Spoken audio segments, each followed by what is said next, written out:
Salam jumpa kembali, salam sejahtera untuk kita semua. Berkat Allah yang Maha Kuasa senantiasa menyertai kita. Bapak, Ibu, saudara-saudariku yang terkasih dalam Tuhan kita Yesus Kristus, marilah kita mendengarkan dan merenungkan bacaan-bacaan kitab suci hari Kamis 22 Oktober 2020.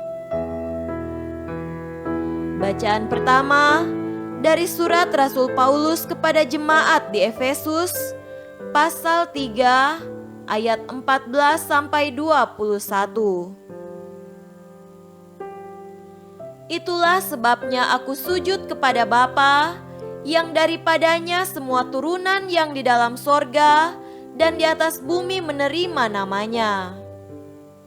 Aku berdoa supaya Ia menurut kekayaan kemuliaannya, menguatkan dan meneguhkan kamu oleh Roh-Nya di dalam batinmu, sehingga oleh imanmu, Kristus diam di dalam hatimu, dan kamu berakar serta berdasar di dalam kasih. Aku berdoa supaya kamu bersama-sama dengan segala orang kudus dapat memahami betapa lebarnya dan panjangnya, dan tingginya dan dalamnya kasih Kristus, dan dapat mengenal kasih itu sekalipun ia melampaui segala pengetahuan. Aku berdoa supaya kamu dipenuhi di dalam seluruh kepenuhan Allah. Bagi Dialah yang dapat melakukan jauh lebih banyak daripada yang kita doakan atau pikirkan, seperti yang ternyata dari kuasa yang bekerja di dalam kita. Bagi Dialah kemuliaan di dalam jemaat dan di dalam Kristus Yesus turun-temurun sampai selama-lamanya. Amin. Demikianlah sabda Tuhan. Syukur kepada Allah. Tuhan beserta kita sekarang dan selama-lamanya. Inilah Injil Yesus Kristus menurut Lukas. Dimuliakanlah Tuhan.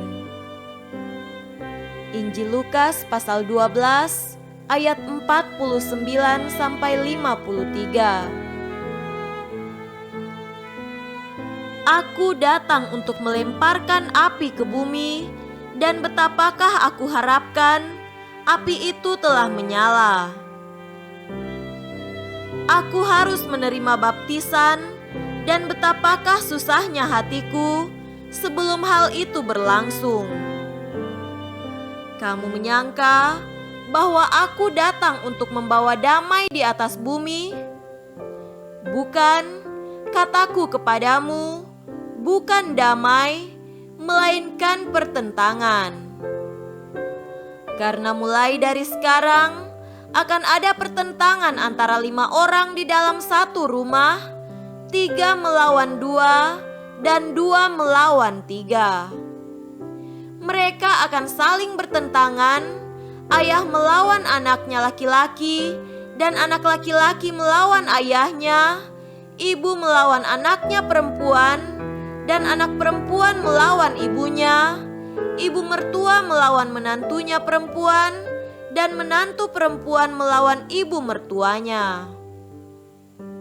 Demikianlah Injil Tuhan. Terpujilah Kristus. Saudara-saudariku yang terkasih dalam Tuhan kita Yesus Kristus, tema renungan kita pada hari ini adalah melempar api cinta kasih. Seorang ibu baru saja berkonsultasi dan meminta nasihat perihal masalah keluarganya kepada seorang pembimbing rohani. Ia menyangka akan mendapat ketenangan sesudah berbincang dengan pembimbingnya.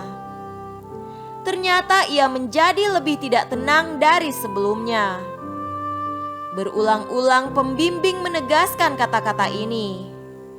Kalau ibu mencintainya, ibu harus mengampuni dia. Oh Tuhan, bagaimana mungkin saya mengampuni orang yang telah mengkhianati saya? betapa sakit hati saya. Saya ingin bebas dari derita batin ini. Tapi mungkin benar bahwa pengampunan adalah jalan satu-satunya.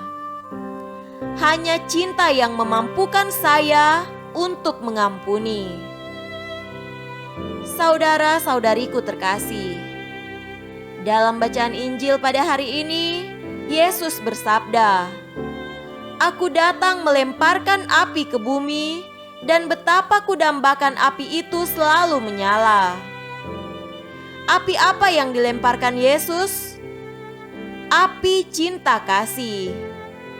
Ia ingin agar api itu selalu bernyala dan menguasai dunia ini.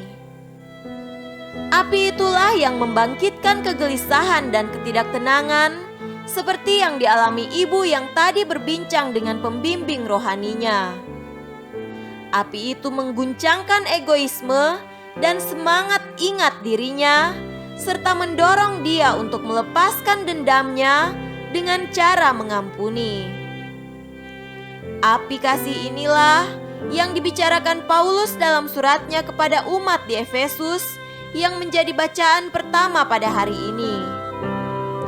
Paulus berdoa supaya kalian bersama dengan semua orang kudus dapat memahami betapa lebarnya dan panjangnya, dan betapa tinggi dan dalamnya kasih Kristus. Juga supaya kalian dapat mengenal kasih itu, sekalipun melampaui segala pengetahuan. Api cinta kasih sudah dilemparkan ke bumi. Api itu bernyala dalam hati kita masing-masing. Seberapa besar nyalanya tergantung seberapa besar kita berjuang menerima keberadaannya, dan seberapa besar usaha kita mengenal, memahami, dan mengalami kasih Kristus dalam hidup kita sehari-hari. Semoga demikian.